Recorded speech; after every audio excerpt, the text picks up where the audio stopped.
안녕하십니까. 여러분들의 장점을 찾아주는 남자 사주상담가 이기호입니다.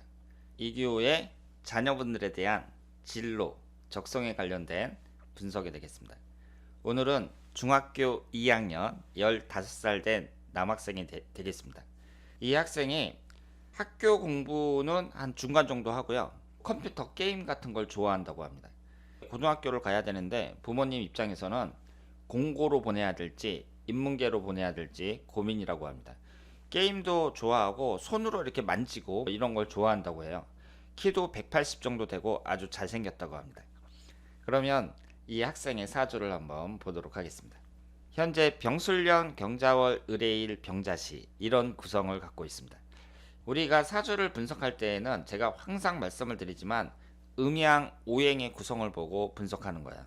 어떤 신살 같은 거 있잖아요. 이런 것을 우선적으로 보시면 안 됩니다. 신살이라는 것은 보조적인 것이고 음양, 오행이 기본이에요. 이 사주가 양이 6개, 음이 2개 이렇게 되어 있습니다. 양적인 성향이 강하다고 봐야죠. 을해라는 일주 자체는 좀 여성적이고 차분한 그런 일주지만 나머지가 전부 다 양으로만 되어 있으니까 양적인 성향이 강하다고 볼 수 있습니다. 오행의 구성이 목기운이 하나, 화기운이 둘, 토기운이 하나, 금기운이 하나, 수기운이 셋 이렇게 되어 있는데요. 그 사람의 어떤 특징 이런 걸 찾을 때에는 이 사주에서 어떤 오행이 가장 많은가, 그리고 아예 없는 게 있으면 그 오행이 없음으로 해서 어떤 특징이 있는가 이걸 보셔야 됩니다. 지금 이 학생은 목화토금수 오행이 한 개씩은 다 들어있어요. 보시는 것처럼 월지를 포함해서 3개가 수기운입니다. 수기운이 매우 강하다고 볼 수 있죠. 학생의 사주를 딱 봤을 때 수기운이 강하니까 이 수기운이 강함으로 해서 어떤 특징이 있는가 이것을 살펴보는 것이 핵심 포인트라고 볼 수 있습니다. 이 사주가 신강한 사주죠. 인성운에 해당하는 수기운이 월지 포함해서 3개나 되니까 신강한 사주입니다. 여기에서 수기운이 첫 번째로 안 좋은 운이라고 볼 수 있고요. 이 수기운의 생함을 받는 목기운이 두 번째로 안 좋은 운이에요. 내 힘을 빼는 화기운하고 토기운이 용신운이고요. 금기운 같은 경우에는 경우에 따라 다릅니다. 한 개씩 들어올 때는 괜찮은데 천간지지가 다 금기운만 들어온다든가 아니면 천간에 신금이 들어온다든가 이럴 경우에는 부정적으로 보셔야 됩니다. 여기에서 수기운하고 목기운은 방향으로 봤을 때 북쪽과 동쪽을 나타내니까 북동쪽이 안 좋아요. 남서쪽이 좋습니다. 북동쪽이 안 좋으니까 반대편인 남서쪽은 좋겠죠. 만약에 서울에 거주한다면 강북이나 강동 지역이 안 좋고 강남이나 강서 지역이 좋다 이렇게 볼 수 있습니다. 색깔을 봤을 때에는 수기운이 검정색을 나타내니까 옷을 산다든가 물건을 살 때 검정색은 피하는 게 좋습니다. 수기운은 콩팥을 나타내고요. 비뇨기 계통의 질병을 나타냅니다. 이런 쪽도 건강을 좀 주의해야 된다고 볼 수 있습니다.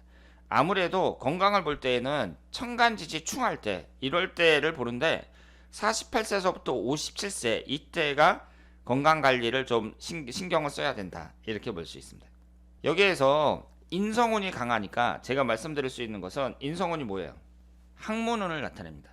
이 학생은 공부로 끝을 봐야 된다 이렇게 볼 수 있습니다. 여기서 여러분들이 좀 의아하게 생각하실 거예요. 이 학생이 공부를 잘하는 것도 아니고 반에서 중간 정도 한단 말이에요. 그래서 부모님은 공고에 보낼까 인문계에 보낼까 이런 생각하고 있는데 공부로 끝을 내야 된다 이렇게 얘기를 하니까 이건 좀 안 맞는 거 아니냐 이렇게 생각을 하실지 모르겠는데요. 인성운이 강하다고 해가지고 그 사람이 무조건 우등생은 아니에요. 그리고 인성운이 없어도 서울대학교에 갈 수 있습니다. 그런데 인성운이 강한 사람들은 특징이 뭐냐면 단순한 판매 행위, 장사 같은 건 잘 안 맞는다는 거죠. 왜냐하면 인성운 자체가 식상운을 극하고 인성운이라는 그 분위기 자체가 기운 자체가 뭐 서비스업이라든가 뭐 식당을 운영한다든가 옷가게를 한다든가 야채 장사를 한다든가 이런 단순한 장사는 잘 안 맞습니다. 그럼 어떻게 해야 되느냐? 공부를 해가지고 자격증을 따는 거예요. 그 자격증을 발판으로 해서 내가 일을 하는 거죠. 그래서 제가 공부로 끝을 봐야 된다 이런 표현을 썼습니다. 예를 들어서 전기기사 자격증을 땄어요. 그러면 그 학생은 전기라는 그 분야에서 기술자가 되겠죠. 그건 아무나 할 수 있는 게 아니란 말이에요. 자격증도 있어야 되고 그 분야에서 오랫동안 기술을 연마해야 되잖아요. 그런 일을 해야 된다는 거죠. 그래서 이 학생이 지금 게임도 좋아하고 컴퓨터도 좋아하고 뭐 손으로 만지는 거 좋아하고 그러니까 학교를 간다면 공고를 가는 게 좋겠죠. 그쪽으로 가갖고 이 학생이 기술을 배우는 게 좋다 이렇게 말씀을 드릴 수 있고요. 여기에서 중요한 게 있습니다. 이 사주라는 것은 시기에 따른 운이 중요해요. 내가 어떤 사주를 갖고 있던 운이 좀 풀려야 됩니다. 내가 일을 하는데 운이 좀 따라줘야 돼요. 그게 바로 시기에 따른 운이거든요. 그런데 여기서 보세요. 8살서부터 17살까지 신축대운인데 천간이 을신축이 되죠. 그리고 축토가 들어가면서 해자축 방합이 됩니다. 그러면서 기신인 수기운이 매우 강해지죠. 8살서부터 17살까지 신축대운은 안 좋은 운이에요. 특히 어린 시절에 나를 나타내는 일간이 극을 당하잖아요. 신금에 의해서 극을 당한단 말이에요. 이럴 경우에는 정신 집중이 잘 안 됩니다. 공부라는 것은 책상 앞에서 책을 이렇게 보면서 집중을 해야 되는 거잖아요. 그런데 그게 잘 안 돼요. 이 시기에는 좀 민감하다고 봐야 됩니다. 그래서 이런 학생들은 공부도 잘 안 되고 일단 대운 자체가 상당히 민감하기 때문에 좀 복잡한 문제를 스트레스 받을 일을 안 만드는 게 낫다고 봐야죠. 그런데 여기에서 18살서부터 27살까지 이민대운이고 28살서부터 37살까지 계묘대운이란 말이에요. 20년간도 어때요? 수기운하고 목기운만 들어옵니다. 제가 여기에서 화기운하고 토기운이 용신운이라 그랬어요. 그런데 수기운하고 목기운만 들어옵니다. 이 학생의 전체적인 대운을 보면 어때요? 어린이, 청소년, 청년기보다는 중년 이후가 훨씬 낫다고 봐야죠. 이렇게 처음에는 별로지만 중년 이후 말년까지 좋은 사람들, 이런 사람들이 결국은 인생의 승리자가 되는 경우가 많습니다. 그래서 대운의 흐름은 나쁘지 않은데 지금 당장 어떻게 해야 되느냐, 이럴 경우에는 좀 흥미있는 일을 해야 됩니다. 왜 흥미있는 일을 해야 되냐면 흥미가 없잖아요. 그러면 이렇게 이제 대운이 특별히 좋지도 않고 이럴 경우에는 시간 낭비를 할 가능성이 높습니다. 젊었을 때 시간 낭비를 할 가능성이 높아요.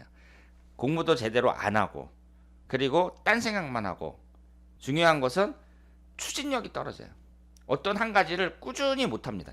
제가 미사주에서 8살서부터 17살이나 18살서부터 27살이나 대운의 흐름이 그다지 좋지는 않단 말이에요. 그리고 지금 현재도 내가 특별히 공부를 잘하는 것도 아니란 말이에요. 그러면 이렇게 방황의 시기라고 할 수 있죠. 어린이, 청소년, 그리고 20대 방황을 많이 하는 경우가 많고 결실을 얻는 경우가 드뭅니다. 그래서 이럴 경우에는 어떻게 해야 되느냐?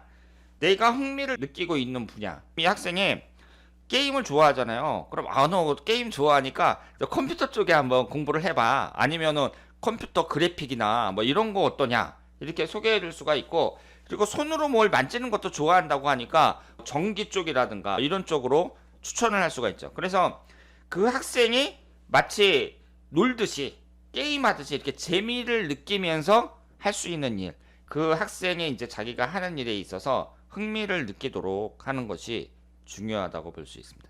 물론 이 대운이라는 것도 이 안에 1년운이 어떻게 있느냐 여기에 따라서 다른 거지만, 이렇게 고등학교 진학을 앞두고 있고 어린 시절에 적성을 못 찾고 있는데 대운의 흐름이 특별히 좋지 않다 그랬을 경우에는 제가 말씀드린 대로 시간 낭비를 하는 경우가 많거든요. 그러니까 이것도 저것도 안 된단 말이에요. 이럴 경우에는 이 학생이 최대한 흥미를 느낄 수 있는 분야, 이런 쪽을 추천해 주셔야 됩니다. 특히 내년이 신축년인데 신축년도 안 좋죠. 지금 신축대운의 신축년이거든요. 내년 같은 경우에는 스트레스를 많이 받습니다. 그럼 중학교 3학년 때 스트레스를 많이 받으니까 고등학교도 입학하고 그래야 되는데 1년운을 봤을 때에도 그다지 그렇게 좋지가 않단 말이에요.